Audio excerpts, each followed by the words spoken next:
Okay, folks, I'm going to go ahead and keep us rolling.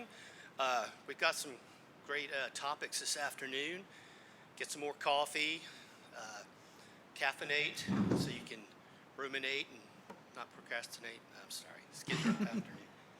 My name is John Staley. If you don't know me, I'm an associate professor of environmental sciences and engineering in the Gilling School of Public Health at UNC, Chapel Hill. And I'm deputy director of our ERC, North Carolina Occupational Safety and Health Education Research Center. And it's really exciting to be up here, particularly in front of the students, because I was a NIOSH-funded master's trainee and then a doctoral trainee at our ERC. So as my mom has said many times, you owe NIOSH a lot. So it's good to be working in this field. A lot of opportunity, good things going on. So we've got topics on pesticides, issues with firefighters, continuing farm issues. So what we'll do is I'll have each person come up, do their presentation, then we'll do the Q&A up here. And I believe we have one person online, presenting online, is that correct? Yeah, okay, great. All right, well, I'll go ahead and jump to it. Our first presenter is Dr. Lawrence Rasmussen from the University of Alabama.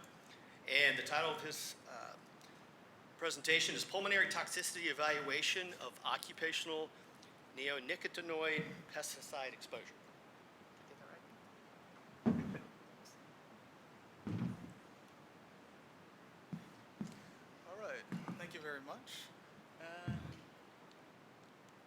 just a quick clarification, I know we're all Alabama fans, but we're actually, myself and our group here is from University of Alabama at Birmingham. So we have a dragon as our logo mascot instead of an actual elephant. So moving on, I will be discussing pulmonary effects of being exposed to neonicotinoid pesticides. So neonicotinoids are a type of pesticides that have been around since the early 1990s and have been steadily used increasingly in agriculture. However, most people may remember that back around 2013, 2014, there was a noticeable decrease in bee populations around the world. And after several studies and investigations, it was found that the increasing use of neonicotinoids were linked to the decrease in bee populations.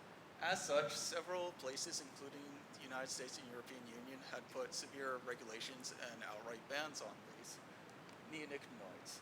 However, due to existing loopholes as well as emergency requests to continue using the neonicotinoids, they are still used heavily today.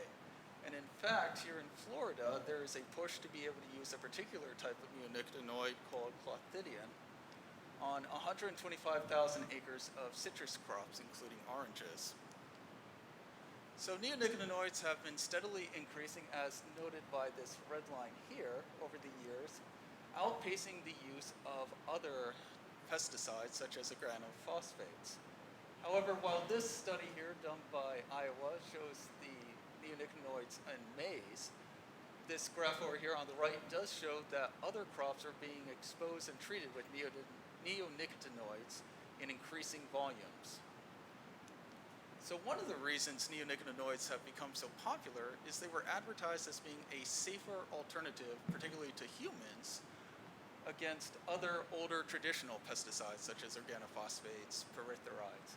But as we can see here, particularly with the efficacy period of how long these neonicotinoids can last in the environment, close to a year, as well as the possible risk of bioaccumulation, the question is really how safe are they? And when we look at the intended targets, those pests that actually eat and destroy crops, we can see in this cartoon that there is a risk of these neonicotinoids with their ability to persist in the environment actually being exposed to regions that were not intended.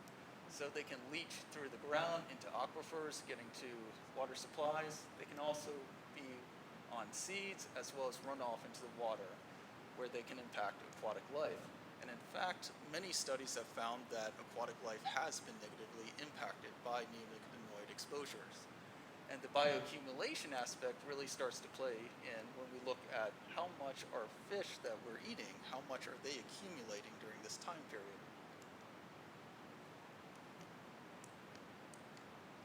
Another facet that I did not really appreciate or know I started this work was the amount of birds that have decreased. We've lost quite a bit of birds, as denoted by the red regions in the United States. And this loss has been linked to neonicotinoid use. So the question now is, what about humans though? There's been a lot of studies about how environmental organisms, off-target organisms, are being impacted by neonicotinoids. But what about humans? And I know this is a busy slide, but I want to show that it's primarily we're looking at our agricultural communities, our agricultural workers. But there are ways that, whether it's through the atmosphere, neonicotinoids being attached to dust, traveling to urban centers, it's an actual larger community problem than just one area. And there's been a lot of epidemiology studies linked to what pesticides can do on respiratory health. Now, I'm not going to go through all this, there's quite a bit, but I do want to highlight that it has been linked to respiratory diseases and respiratory symptoms with more severe coughing. It's also been linked to decreased FEVs, respiratory function, and chronic bronchitis. But one area that I will highlight out of all these epidemiology studies that I think is relevant as well is that we look at this study here. When we look at the spouses of farmers using these pesticides, these spouses are non-smokers, but they are also having increased rates of COPD.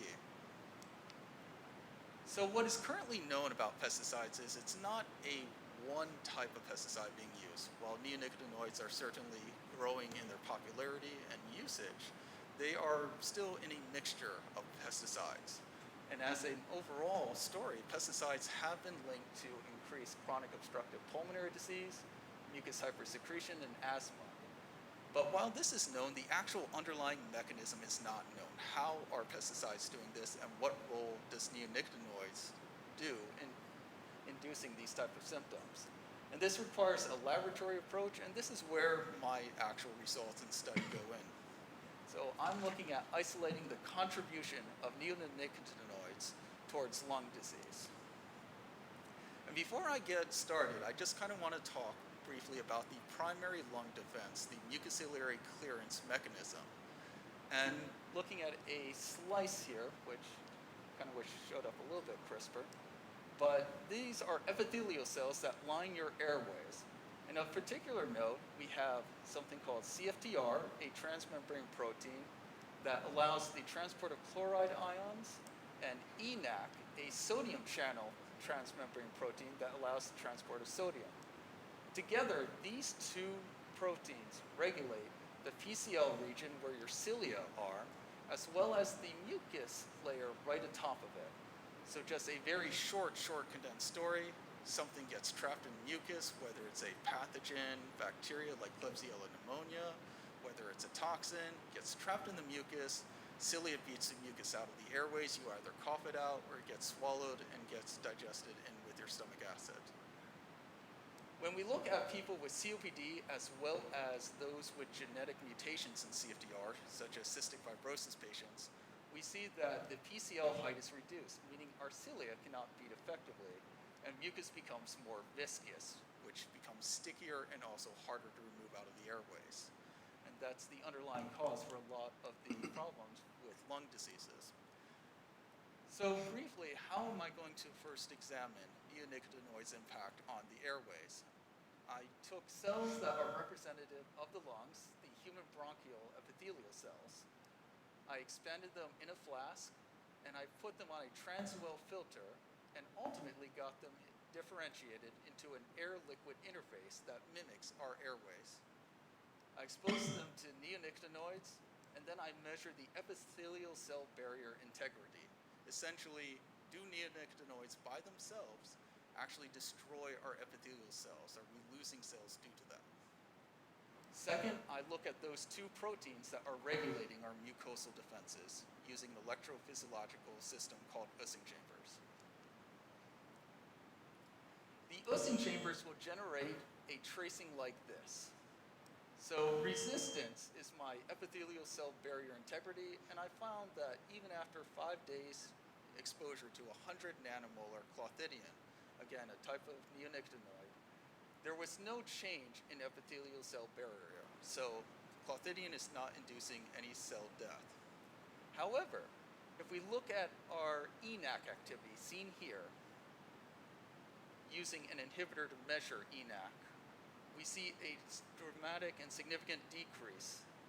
And using two methods to look at CFTR activity, both a way to stimulate it with a compound called forskolin, which is right here, and an inhibitor, inhibitor 172, we see that both ENaC and CFTR are negatively affected by neonicotinoid exposure. And this isn't unique to just clothianidin. I looked at 5 total neonicotinoids, and we can see here that, well, for the most part, no neonicotinoid really disrupted the epithelial cell barrier integrity, even between 300, 600, 800, and 1,000 nanomolars concentration. However, similar to cigarette smoke exposure, looking at the dotted line as our control, all neonicotinoids caused a reduction in CFTR activity. So the question then is, we are seeing a reduction in our 2 mucosal regulators of lung defenses. Does this actually translate to a change in mucus defense? Can we actually visualize that? So again, following a similar pattern to my aim, the first group, I'm taking the cells, expanding them, creating an air-liquid interface, exposing to neonicotinoids, but this time I'm actually visualizing the mucus layer using a micro-optical coherence tomography imaging system that will allow me to see the mucus layer and epithelial cells. And we can see here that there's a 57% increase in mucus viscosity. And just to kind of guide you here very quickly, this layer is the filter membrane. Right above here are the cells, and in between here and here is the actual mucus layer. And I think it's very dramatic and easily seen that there is an increase in the mucus viscosity, how viscous and sticky the mucus is. So in summary, all neonicotinoids do not really disrupt, whether it's 24 hours or 5-day exposure, the epithelial barrier integrity, but they do disrupt our regulators of the mucosal defenses, both ENaC and CFTR. So my final thoughts are, while I've helped identify the mechanism, a little bit more work needs to be developed to help identify therapeutic targets that could help reverse or restore or mitigate the loss in our agricultural workers. And for our agricultural workers, I think they need to be informed of what possibility there is of neonicotinoids on pulmonary health. Like I said, it's still very not as well investigated quite yet. As well as with the ability of neonicotinoids to travel via air as well as to local riverways, the nearby community should also be alerted as to, are our water filtration systems actually capturing and removing neonicotinoids? How about our air filtrations as well?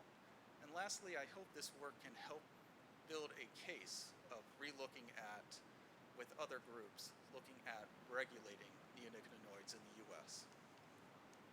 And with that, I'd like to acknowledge the people who have helped me along and made this possible, particularly Dr. Vamshiraju, as well as Dr. Claudia Lungu, and the UAB Deep South Center Occupational Health and Safety, and my T32 postdoctoral training program. Thank you very much.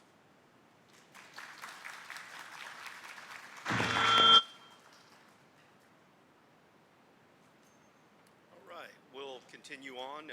Our next presenter is Umer Bakali from the University of Miami, and he will be presenting his assessment of wildland firefighters' exposure to organic pollutants.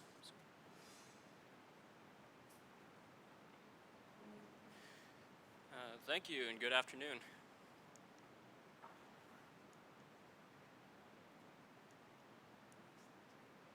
Oh, there aren't? Oh, okay.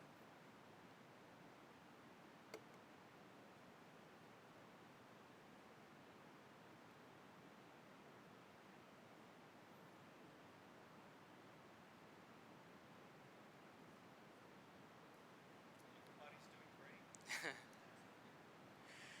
All right, so there we go. Let me just make sure that this, yep, it does. Okay, awesome. All right, so my name is Umer Bakali. I'm a doctoral candidate at the University of Miami Miller School of Medicine in the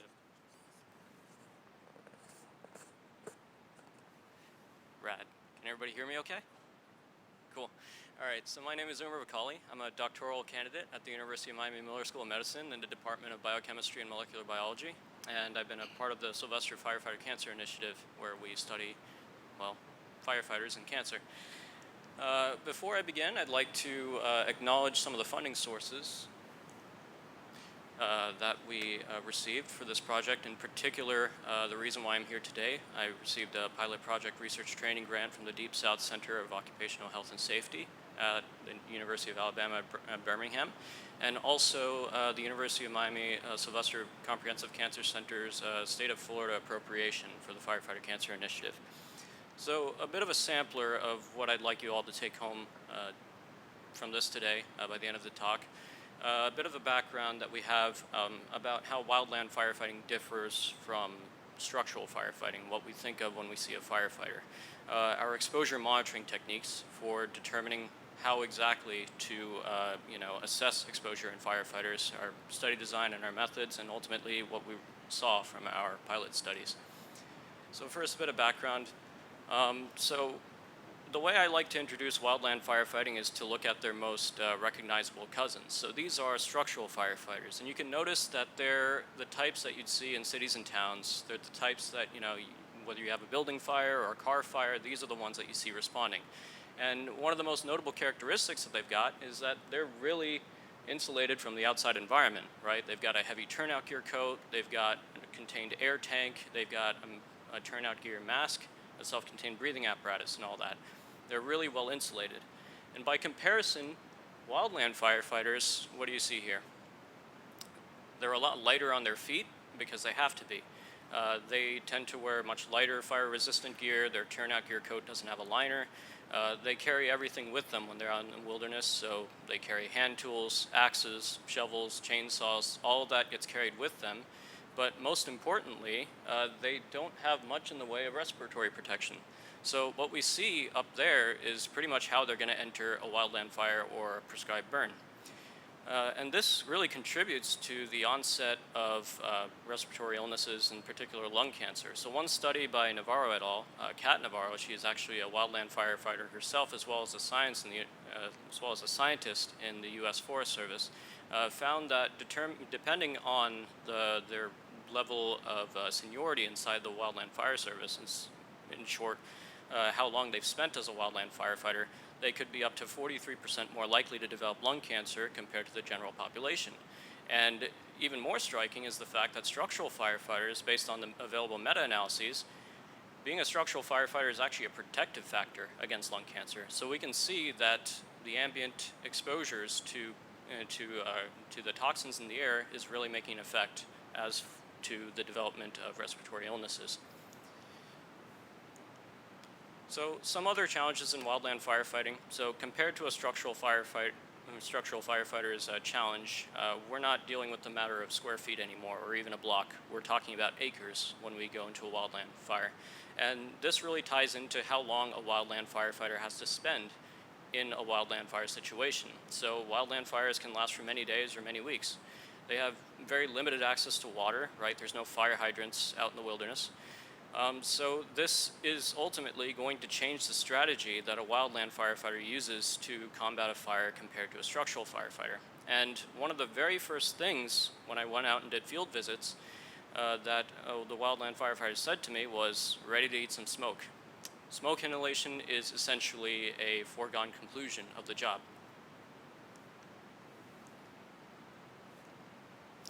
So it's very tough to get into an actual wildland fire situation, being that it's so dangerous for a civilian researcher.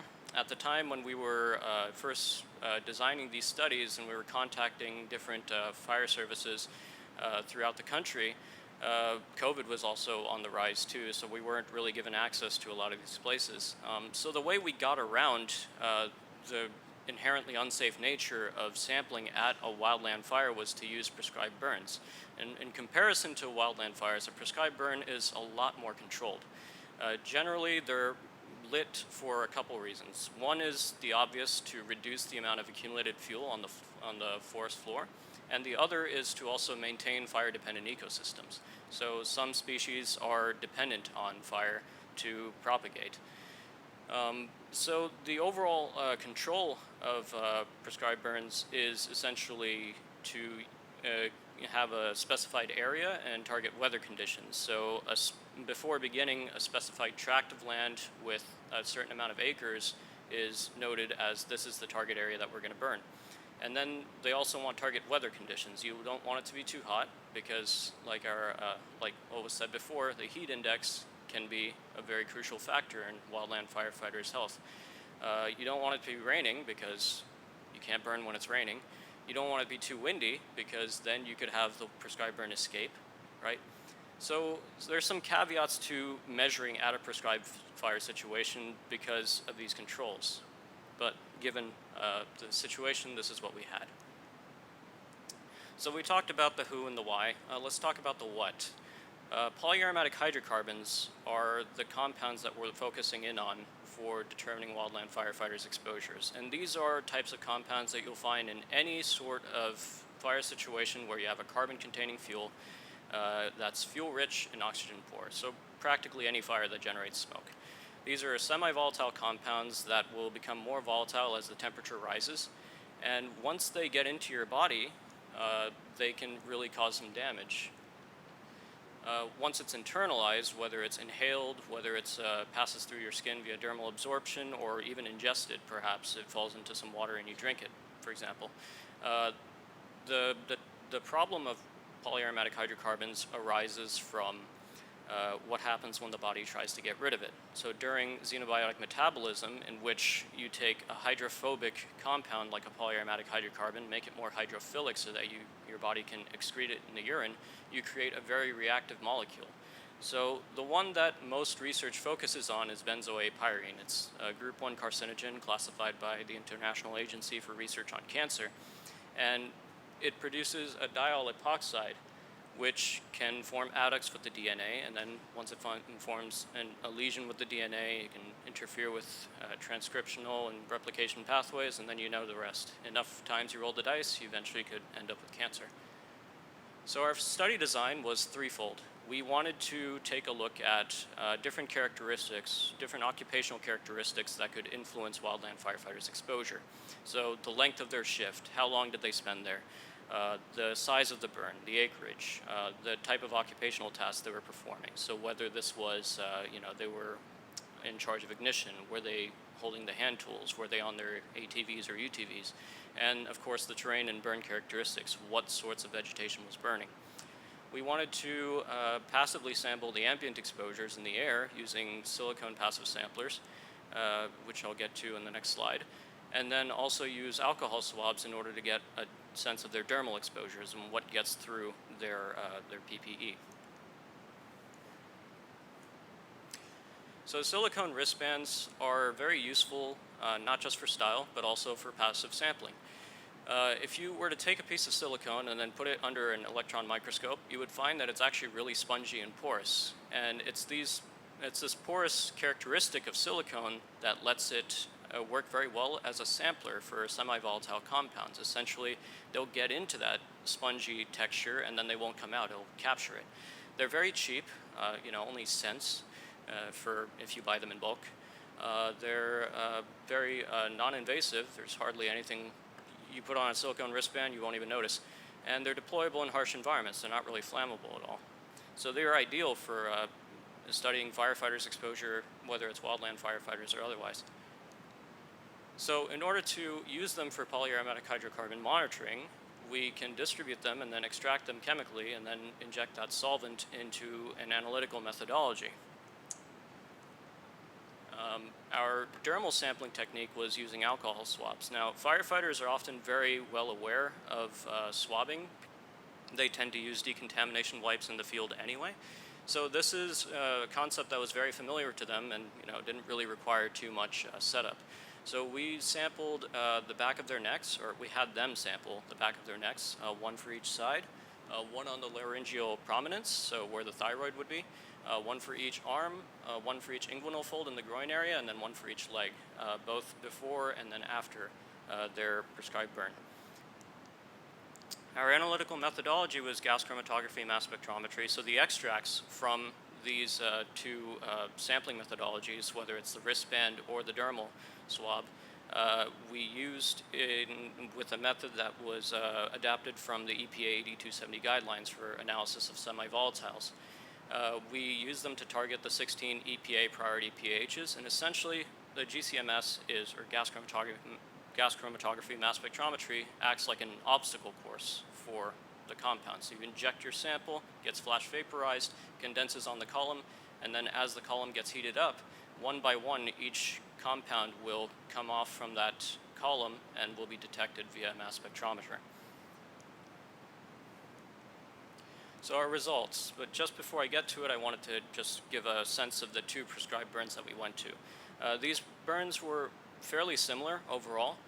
They've differed mainly as a matter of size. So we had at Pine Log State Forest a burn area of about 47 acres, and the length of the fire was about 2.5 hours. And at Lake Wales Ridge State Forest in Lakeland, Florida, we had a 430 acre burn lasting about 8 hours Both burns had very similar overall terrain and roughly the same number of participants, 10 for Pine Log and 13 for Lake Wales. At Pine Log State Forest and at Lake Wales, the weather conditions were very similar, about 37 Celsius in both cases and 47%, 40% relative humidity, and the relative wind speed, or the 20-foot wind speed, was relatively similar. So these are the conditions that you would want for a prescribed burn, albeit you could argue that the temperature might have been a little bit high if you consider the heat index with the relative humidity, but this is essentially what we had to work with. Overall, we looked at a comparison of the personnel distribution, and unfortunately we couldn't make too many conclusions about whether the work tasks influence their exposures. And that was primarily because they were almost all doing the same work task. They were all, or almost all of them were doing ignition. So ignition is when you take a fuel tank, right, and you're igniting fuel and going around the periphery of the tract of land that you want to burn. So you'd expect that to be a very high exposure job overall.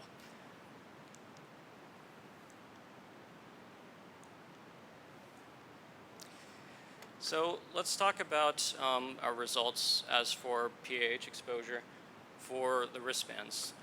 We collected a baseline exposure for Pine Log State Forest and then a post-prescribed burn exposure. And we found that overall there was about a 2.5-fold difference in the exposure to PAHs. We can talk a little bit more about this guy right here. I have a funny story about him, but a little bit later. At Lake Wales Ridge State Forest, as you might expect because it's a much larger burn, the length of the deployment was about 8 hours. We saw a much higher overall exposure. And then if we compare them side to side, we find that there's about a 7-fold difference between PAHs at Lake Wales versus at Pine Log State Forest. Generally, what we find also is a greater overall exposure to lower molecular weight PAHs, which are the ones at the top up here. So that begs the question then, is pH exposure a function of time or acreage? And it's actually closer related to time.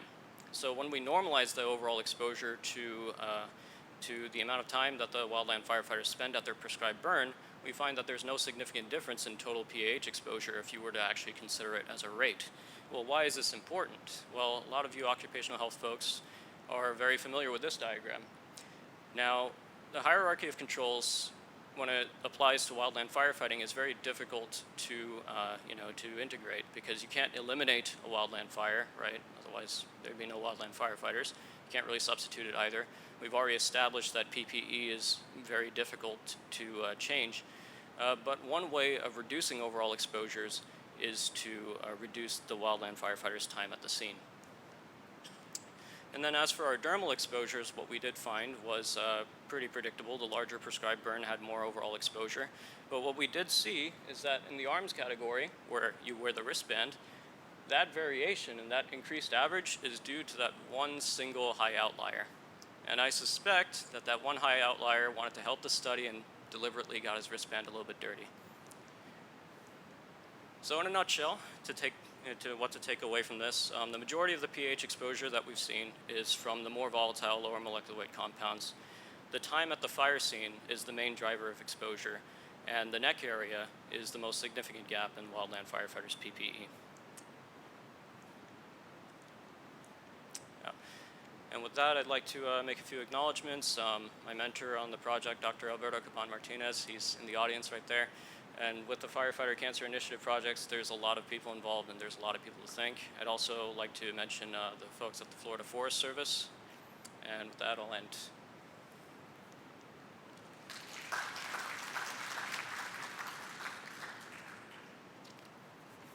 Great presentation so far.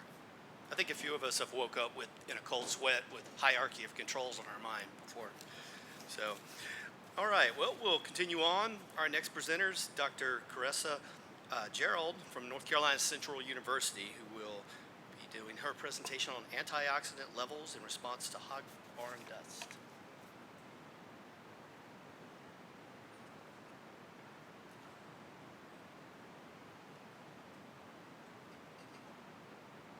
Right, so let's go ahead and get started.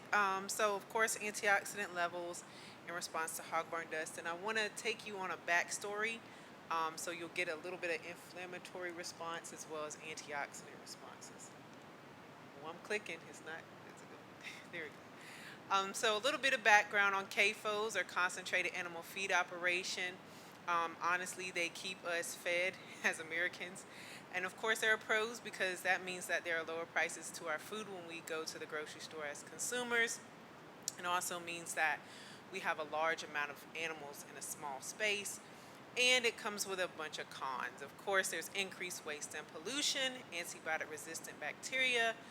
Animals, of course, lack movement for space. And of course, that actually goes to the pros as well, because that means that animals are going to be able to retain fat and calories, and of course when they go to market they are better for us as farmers. And the last but not least, poor air ventilation and poor air quality, and that's what we'll focus on today. So here are just some images from the North Carolina Agricultural and Technical State University farm, where some of this work was conducted. The dust was actually collected at the swine confinement facility on campus there. And I started this research a long time ago as a master's student in the animal health science program. And one thing I loved about this picture is that, because most people say, well, why don't farmers just wear masks, or why don't you just wear a mask? And so these are actually two students at the time they were students. That we would go collect dust, and they say, hey, let's go over to the dairy and feed calves, because that's fun, right? And so we would do that. And of course, we didn't wear masks because, one, it's very hot, it's very uncomfortable, and of course, the last couple of years, we know how wearing masks can feel. So a lot of times it's like, wow, just wear a mask, but it's not that simple, and you have to change a lot of farmers and agricultural workers' minds to do so. So just a little background information about North Carolina and our hog population.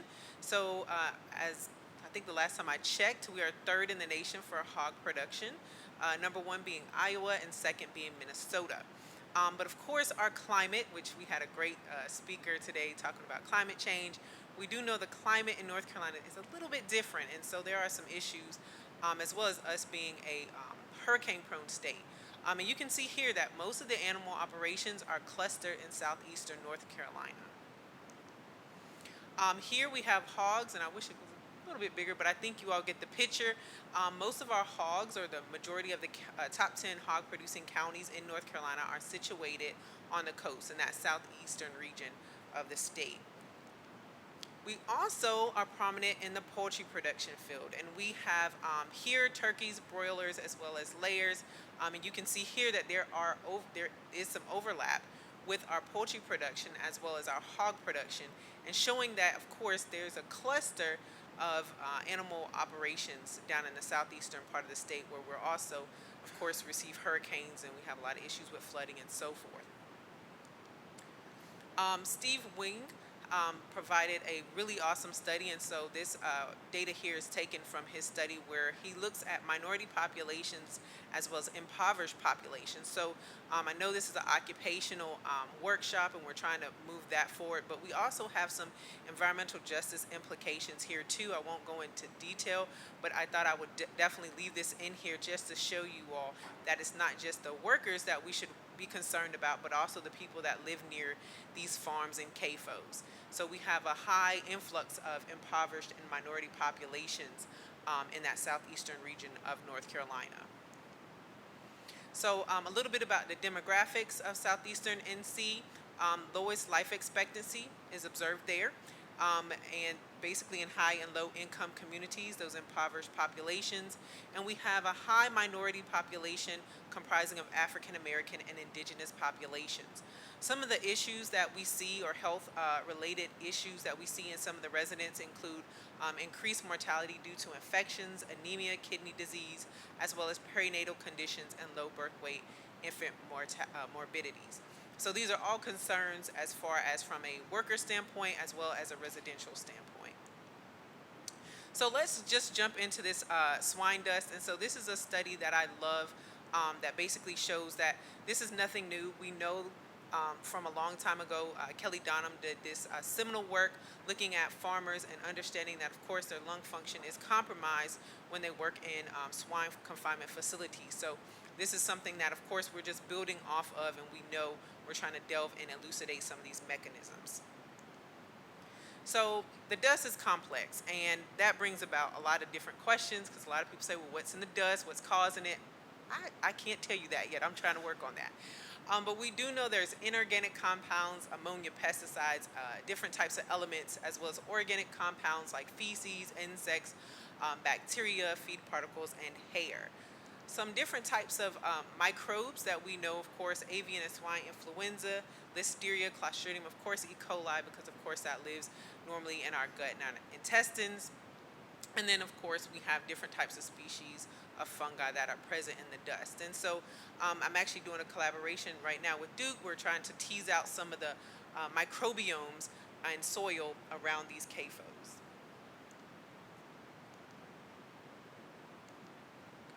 So let's go into a little bit about health. And so, of course, some in vivo study here was done by Michael McCaskill, who was a postdoc that came before me, and I love this slide. I love his work.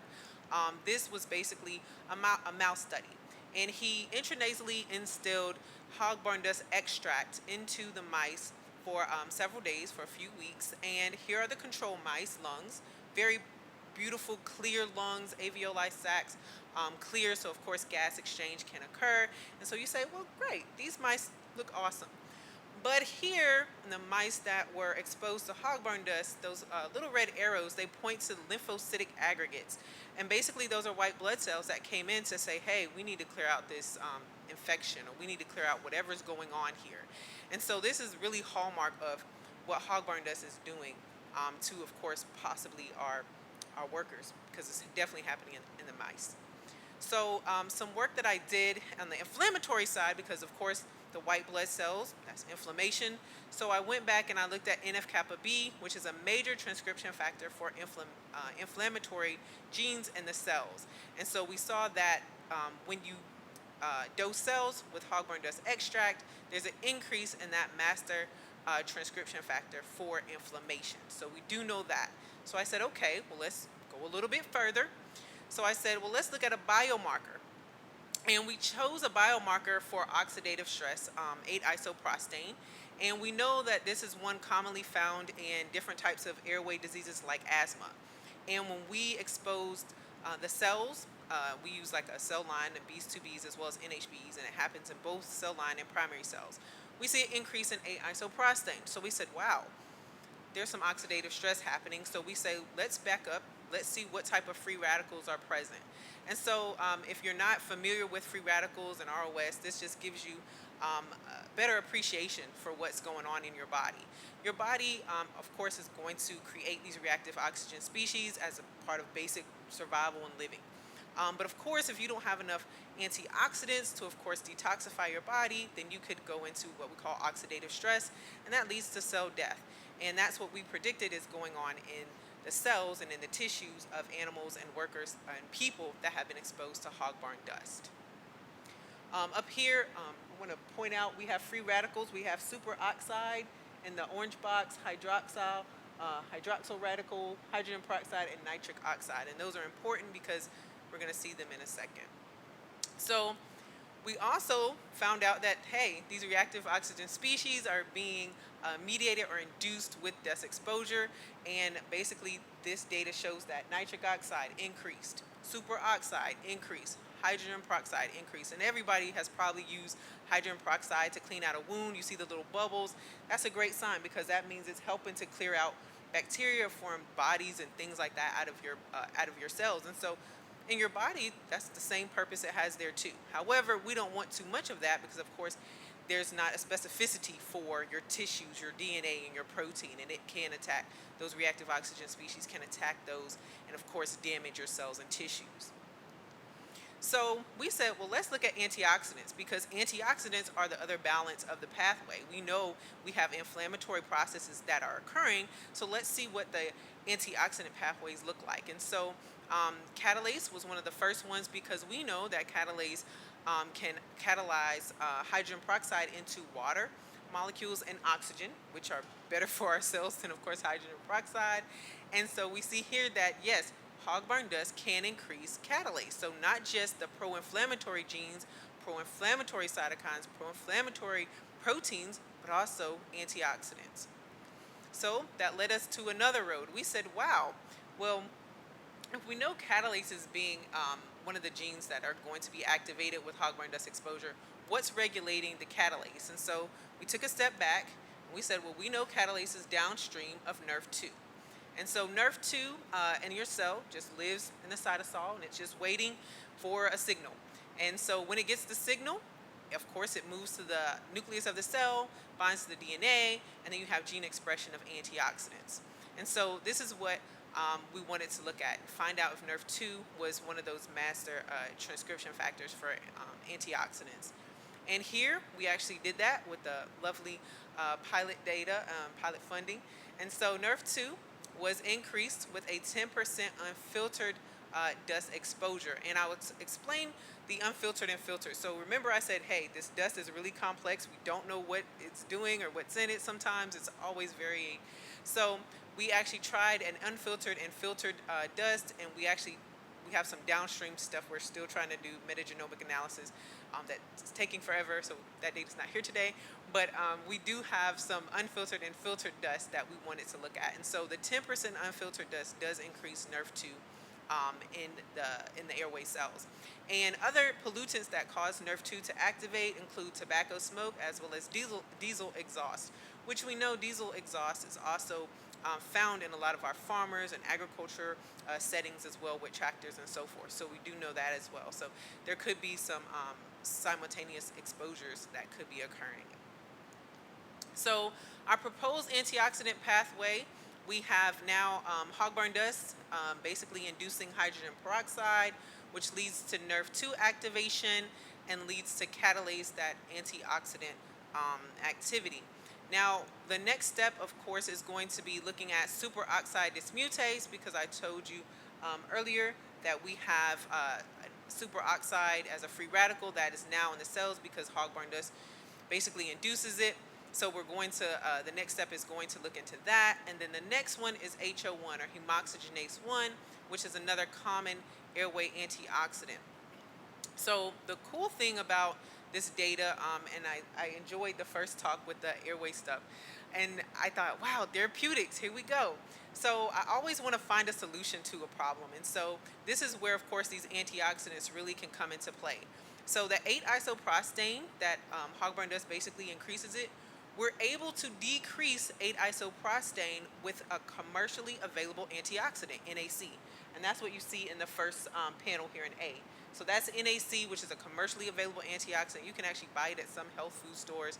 They use it in the clinical settings and so forth.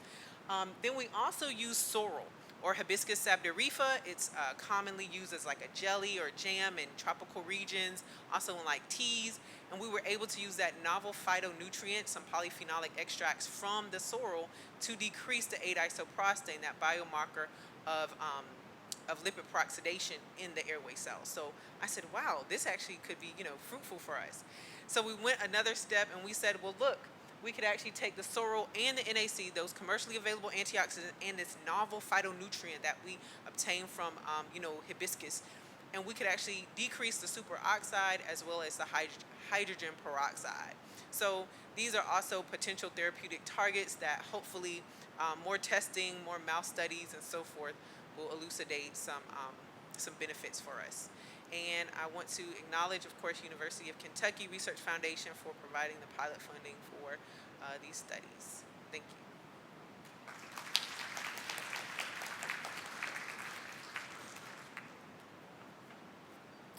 All right.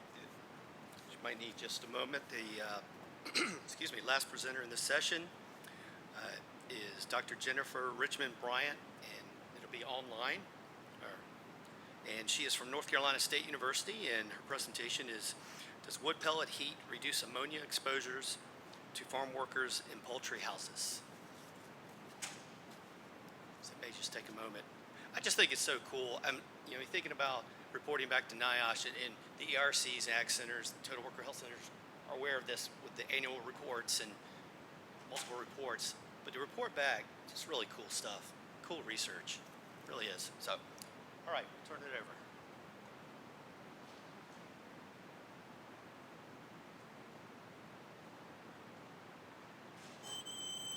Are they?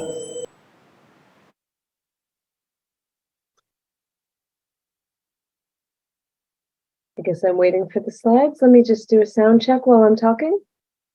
Can you all hear me? Yes, we can hear you. Oh, great.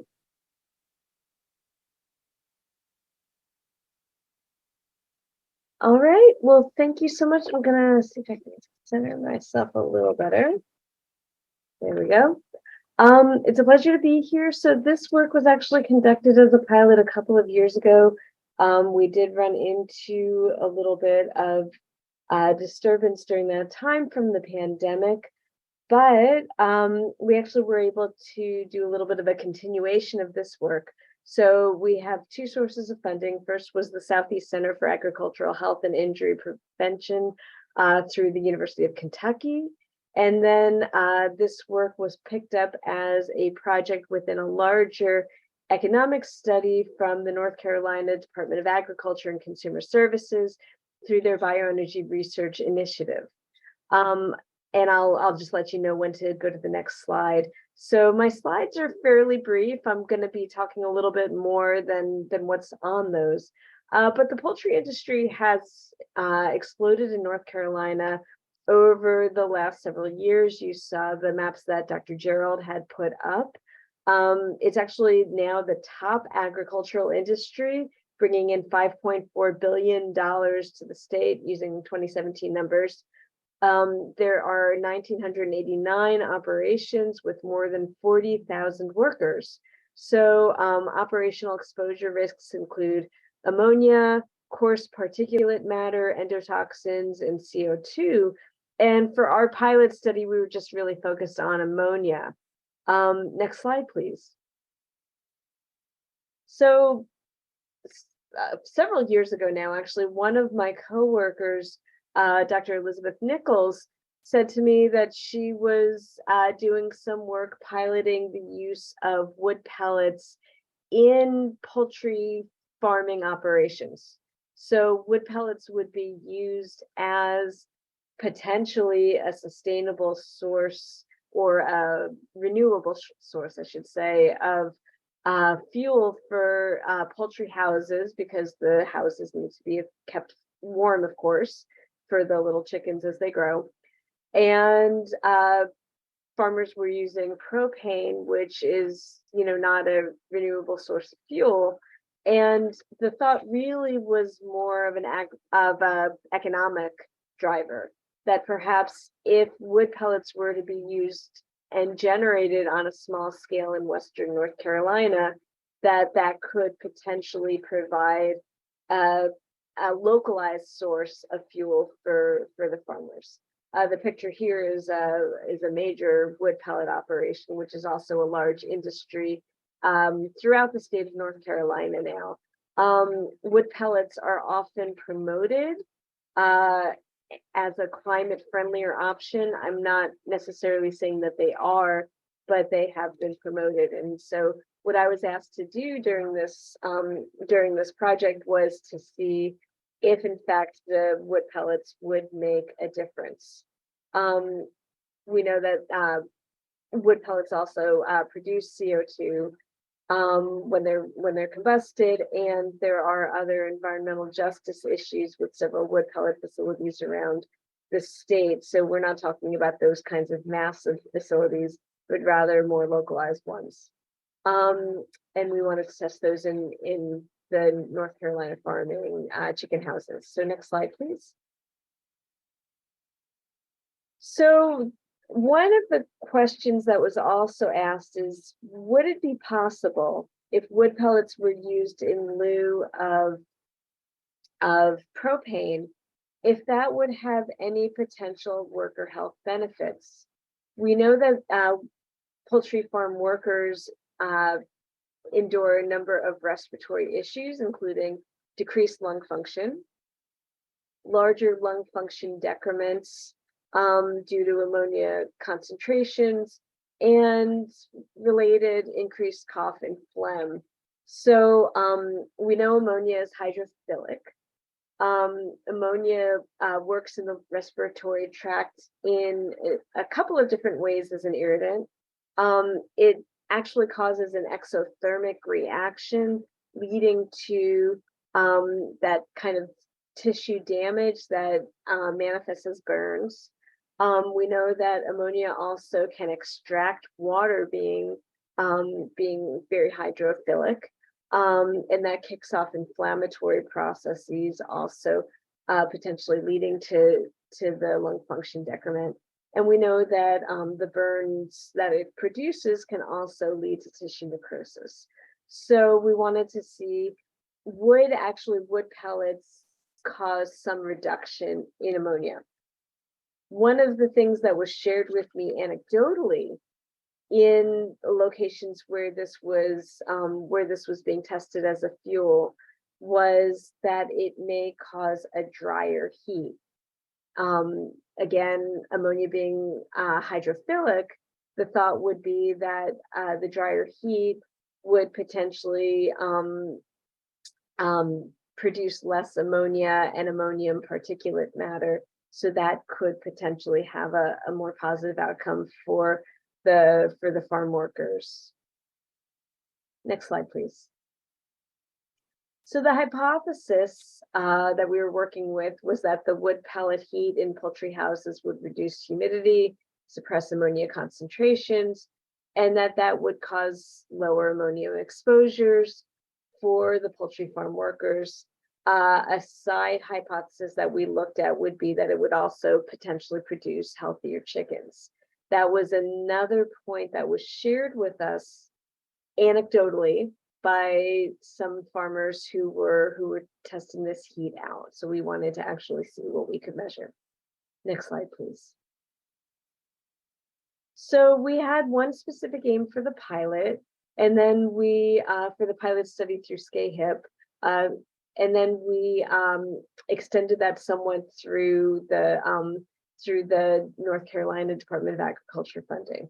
So we wanted to characterize differences between airborne ammonia concentrations in poultry houses using wood pellet furnaces compared with propane fuel furnaces, with those heated using wood pellet furnaces.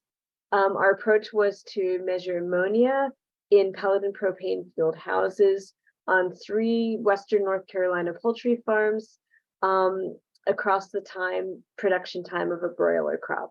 So what I mean by the production time, I mean from the time that newly hatched chicks are delivered to a poultry farm through the time when they are grown and ready to be harvested or killed for their meat. So what we did was we actually used passive samplers that collected ammonia. Those passive samplers could hang for a short period of time. And so we had student workers go to the sites and then put these in place, collect data for humidity, for temperature, ventilation characteristics, operational parameters, and looked at those in comparison with the ammonia samples that we collected. The passive samplers are nice because you can actually just literally hang those in the farms for a couple of hours.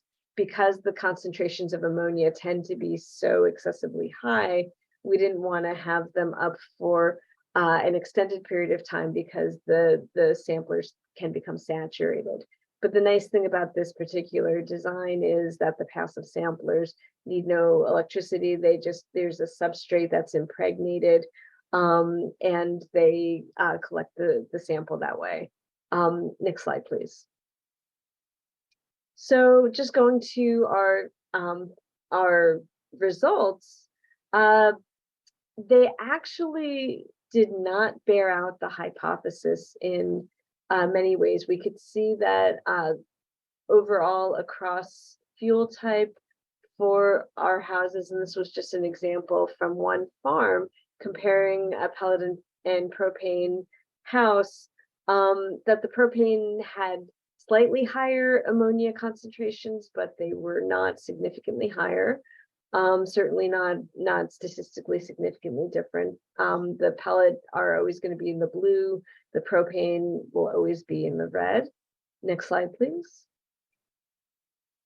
So then we looked at our week by week data. So these samples were taken in October, November of 2021. That was really after the delay due to the pandemic, the first time we were able to get back and do the sampling under a concerted effort. But when we saw week by week, we really did not see any kind of consistent pattern.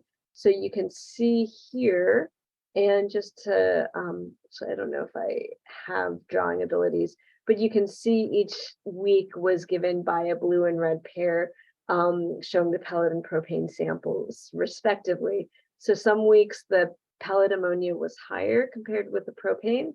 Some weeks it was the opposite, like I guess the third week in, we had substantially higher levels, significantly higher levels for the propane compared with the pellet. But on other weeks, the pellet houses produced higher ammonia. So it was not clearly an improvement. Not only was the improvement not seen overall for the mean, but also for the 95th percentile, where there was not a clear pattern in our results. Next slide, please. We looked also to test for ammonia by relative humidity. So there was no statistically significant difference between the relationships between the pellets and propane. Again, the pellets being blue and propane with red. So comparing levels in the two houses from a farm, you don't see any clear pattern. There was one outlier for the propane having significantly higher or substantially higher, I should say in this case, concentrations under high humidity conditions. But for the most part, there was no real palpable difference in ammonia concentration as related to relative humidity. Next slide, please.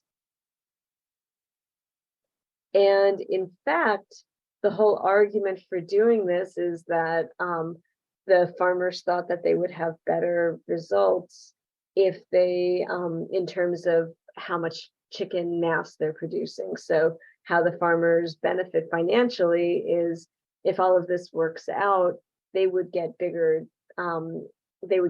chicks for using this, presumably better fuel.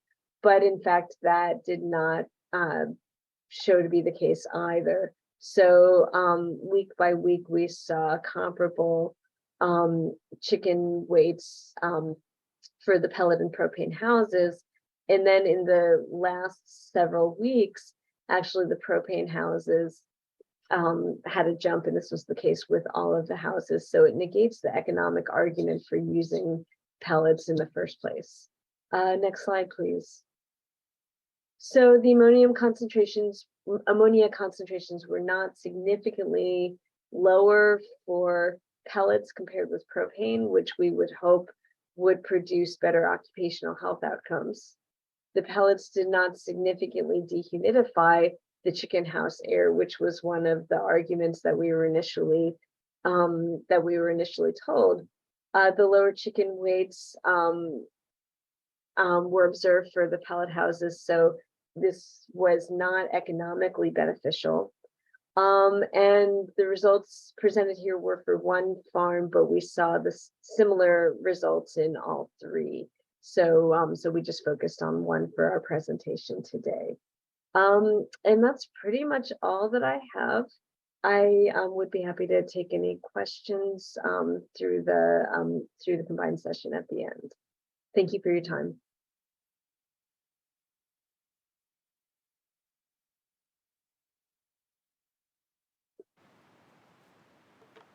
Okay, we have about 10 minutes or so for question and answer with the presenters. So if you have any questions, feel free to come up to the mic. Claudia.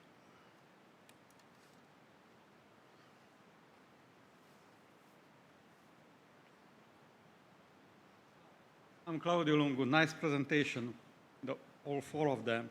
And I have a few questions probably for a few of the presenters. For Jennifer, did you look in any way at, did you sample for particulate matter by any chance? We did not. It was just intended to be a pilot study. I actually, part of the reason I didn't do a formal particulate matter sampling study was a little bit more logistical than anything. We actually tried using, first of all, we tried electronic samplers, which didn't bear out because it was just the concentrations were so high that it actually saturated our samplers pretty quickly, and the samplers did not survive that. And for the same reason, we didn't want to bring pumps in because they would quickly become pretty saturated with dust. So we thought that the ammonia samples would be at least the most feasible to handle in this environment. It's a little bit. My point is that probably burning pellets will make the concentration of particulate matter much higher. So you might reduce the concentration of ammonia, but on the other hand, you might increase the particulate matter. I mean, it's just a thought, not that I have any proof of that. Right. I think that's a reasonable theory. To be honest with you, based on what we found, that there wasn't any appreciable difference in ammonia concentrations, in my mind, it's not really a step forward for improving occupational health anyway. So I do think it's something that we would have liked to have tested. The preliminary work that we did with that wasn't really worth sharing because it didn't work well. Yeah. So that was that. But the concentrations were substantially high with particulate matter when we tried it out in both houses. I think there are a number of reasons for that. You get a lot of dust resuspension. The fact that the dust levels are so high may also make sampling a little bit more challenging because you have coarse and fine PM in the same setting. Now, one thing I will say with the pellet combustion, and this is also true for the propane combustion, is that it's exhausted to the outdoors. So the combustion related emissions might not be seen as much on the inside, but I would think that there'd probably be some residual that would make its way in if I were to guess. But again, it's not something we measured. in any systematic way. Thank you. Can I ask another question? Please, go ahead. Yeah. For Lawrence, very nice presentation. I was wondering, so you sort of alluded what do you want to do from now on to continue on that. Do you have any specific experiments which you want to do, or you want to move on the population study, or how do you want to continue this research? There's a couple avenues I want to go. So I did not have the time to delve into it intensely, but one of the areas that neonicotinoids are binding, what they were originally designed for, was a nicotinic acetylcholine receptor alpha 7. Now there are 11 isoforms of nicotinic receptors. When these neonicotinoids were designed, it was in mind that insects only have a central nervous system. Right. And a lot of the studies that have looked at neuronal systems have only been the central nervous system in humans. A lot of the work I did on my dissertation was finding that there is a particular group of alpha-7 receptors in the lungs that do govern and control CFTR regulation of mucociliary clearance. Future studies would be using the genetic knockout and knock-in mice that I helped generate in the lab and test, is this the actual way through that neonicotinoids disrupt that CFTR regulation of mucosal defenses? And I do have some therapeutic drugs lined up to actually restore that. I would like to bring in epidemiology studies into it. I think that would make it a lot more impactful, a lot more meaningful for overall communities. One of the big challenges I'm facing right now, though, is I kind of went through them very quickly on those epidemiology studies, but farmers just list pesticides. They don't list what's actually in the pesticides. So I think finding a way to narrow down what neonicotinoids are present, or just the percentage of neonicotinoids in the mixture, is going to be a bit of a challenge there. But it's something I definitely would like to incorporate going forward. Okay, thank you. And Umer, I wanted to, I thought it was a very interesting study, and I wanted to ask you, how did you decide on the bracelets, on the silicone bracelets? Okay. Because, there is some controversy there with those, so I just... So the use of the silicone bracelets came really from the seminal work that was published by O'Connell et al. In 2014. There were a team up at Oregon State. They still work on this. And they found that this was really invaluable for a non-invasive, low encumbrance way of sampling different populations, be they firefighters, be they farmers, even kindergartners or pre-K students. They had a published paper on that. And knowing that in the wildland fire environment, it's so difficult for wildland firefighters to carry more with them than they need to, because every pound they carry matters, whether it's the canteen of water that they're holding, their hand tools. We really wanted a very low encumbering methodology to sample them, so that's why we chose the wristbands. So I ask in return, what's the controversy with these? You cannot really turn them off and on. That's like true. anything else. Mm-hmm. So, you can have something which is already sampled on them, and you don't know when they start the sampling. Mm-hmm. And the same thing, you cannot turn them off. You maybe put them in a plastic bag, but that's not really enough.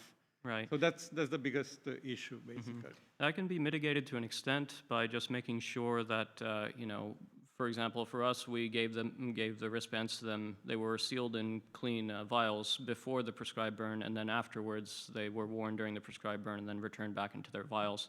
But I would agree, a lot of the time studies using wristbands are meant to carry data for exposure over the course of 24 hours or even a week. Yeah. Mm-hmm. Okay, thank you.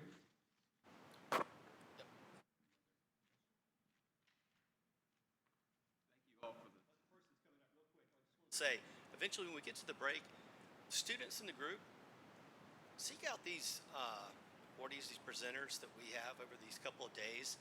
Because I was going to say, just really quickly, that they're not far removed from this type of research with pilot work, that there's always hiccups in research. And if anybody tells you there's not, then they were one of the people that said Titanic's unsinkable, right? So I would reach out to them and say, where were the hurdles? Outside of COVID, what were some of the issues? because it'll be better planning your own research. Please, go ahead. Yeah, thank you all for the questions as well as the presentations. I had just a couple questions for Umer about the Wildland Firefighter study.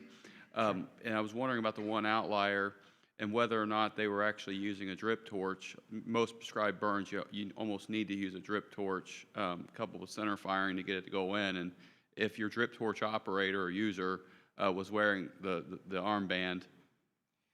So I can't say for certain because if I recall correctly, that was from the Pine Log State Forest data set, and 9 out of the 10 users reported being on ignition, so using the drip torch. So most likely they were, but I'd have to get back to you on that. But those others that you saw on the heat map had very consistent overall exposures, and we saw like a really heavy overall exposure for just that one person. So between that and then also the single arm swab that we saw, it just seems more likely to me that there was something deliberate about their exposure. All right, yeah, you could look at the VOCs from like diesel and gasoline to see if that was associated. I was just wondering about that. And the other one was, I've noticed that in southern state fire crews, not so much with federal crews and in the Midwest, in your pictures, the lack of the shrouds, the face and neck shroud. Even in Kentucky, where many of them are manufactured or at least distributed, we don't see a lot of them. People will wear bandanas or in some cases, nothing at all. And you indicated that the back of the neck was an area where there was likely high exposure. And I was just curious if you've seen any of those being used on the actual wildland, or actually in this prescribed burn. Generally, I didn't really see much use of a neck shroud at all. Maybe I saw 1 or 2 folks with gator masks, like you're saying, but generally, no. Yeah, that's just one of the things. I see all the pictures all the time of wildland firefighters, and it's recommended gear. Feds always use them, but most state crews and local, well, not most, I'm just speculating, but the ones that I've seen in the past, and I've worked with a lot of them myself, like there was an old gig of mine, and I just don't see them used. I don't know what degree of respiratory protection they would actually provide, and trying to carry a side pack is a little difficult, hence you're using silicone rubber band, or the bands. But I don't know to what degree. They don't provide probably much, but they may provide something better than nothing, or at least neck coverage now from VOC absorption. So I appreciate the presentations. All of them were wonderful. So Thank you. I actually have a question for Dr. Gerald while Lena's coming up. With the CAFOs, if you lived in eastern North Carolina, which I did, it's commonplace. You see the hog trucks and the poultry trucks. Are you thinking about the research as far as going the next step with, or an alternate step with the poultry farms that are all in that area as well? So absolutely. When I was a doctoral student, we actually sampled poultry dust from the A&T farm, and we did a biophysiochemical analysis. So looking at the PM and measuring the particulates, all that kind of stuff, and elemental analysis via ICP OES. So we've looked at it from a standpoint of, from a smaller type farm, but I'm always itching. So I actually know Dr. Bryant. I believe Dr. Bryant has my former master's student. So when I saw her work today, I said, oh, wow, we should collaborate and maybe, venture out into the poultry arena. So I'm always wanting to get back into, more ag and kind of, get back into trying to figure out all of this stuff, because it's really messy. It's very messy thinking about, so much overlap with the hogs and the poultry, and the region is, the climate is hot. So there's so much going on down there. So I really want to branch out and look at the poultry too. So I'm excited, really excited. But yeah. It's great building collaborations. Yes. Lena, go ahead. Yeah, thank you. Lena and Islander Friends from UNC Chapel Hill. Fantastic talks, really enjoyed. This is really good example about the pilot projects and what we can do together in the southeastern region. So very proud of you guys. First, firefighters. You used alcohol swabs. Yes. The skin exposure. Did you compare the wristband and the alcohol swab, the speciation, what you got? Yes. Did that differ? Yes, that did, and it actually exposes a bit of a flaw with the silicone wristbands, so that's a good catch. Silicone wristbands tend to be a little bit biased towards the collection of VOCs or semi-VOCs that are in the gas phase. And dermal swabs, we saw a more even spread between VOCs that were from the lower molecular weight categories and the higher molecular weight categories. So we did see that. Yeah, exactly what I would expect. So why did you use alcohol swab instead of like tape stripping? So, I mean, at the time, with dermal swabs, simply because they're a much more familiar route of sampling, so it's much easier to, tell a wildland firefighter, here's a decon wipe. It's actually an alcohol swab. So it's something that they're familiar with. Okay. And there was also some other published literature in which alcohol swabs were used as well. So, and I could also say that, the swabs are sort of biased as well, because you can, with the alcohol, you can actually make the more volatile compounds actually go faster into the skin, and you will lose those. So there are different trade-offs, but really, really fantastic. Right. Next thing about the therapeutics and stuff. I really enjoyed both of your talks.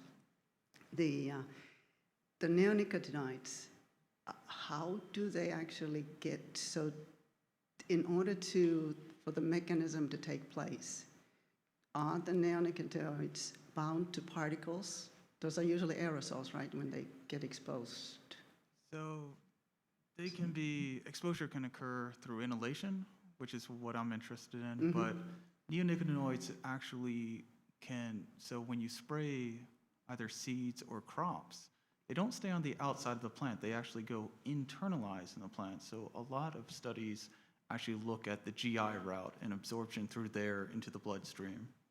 Right. There is also a chance that neonicotinoids are absorbed to some degree through just the skin contact. Right. So my biggest issue there would be the ingestion route of exposure, right? And if your mucous membranes are starting to, so most of it you're going to ingest, right? Did you actually do any kind of, or are you thinking about looking at biomarkers in the blood and urine? I have biomarkers lined up. For my rat studies, I do have them in mind. There is about roughly 10% that will remain after metabolism through the liver and other routes. I believe that's good enough based off of my smoke studies and vaping studies to capture what I intend. Right. Did you see anything in your studies that would make you thinking about the other routes of exposure? So I do know there were prior experiments that were conducted where I believe like in vivo experiments with mice, and there's some really interesting things that happen with birth weights and mice lose weight over time and things like that. I can't say for sure anything specific right now though. As far as a route of exposure, probably dermally. I would assume, even when we collect the dust, sometimes we would wear gloves, sometimes we don't wear gloves, and you get irritated on your skin and things like that. You could actually see that on your skin when you don't wear gloves. So that I would expect to be another possible route of exposure. Right. And so I do quite a bit of research in isocyanates. So there we're focusing on inhalation exposure. We know because of wearing the respirators and so forth, skin exposure actually is the most important for those. I was wondering, for pesticides as well as for the dust and stuff, how much of that skin exposure route is actually making an effect. So would your therapeutics actually then do a justice of protecting the workers? Just leave you with that thought. Okay. All right. Well, we are coming up at the time, so let's again thank our 4 presenters. Great job.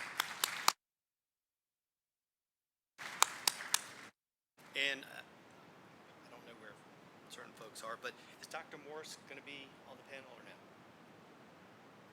I know there was a question. No? Okay, so we got a little bit more time. All right, let's take about a 7-minute break, and then we're going to finish up strong with new and exciting things going on at each of the ERCs with the directors. So, take a break.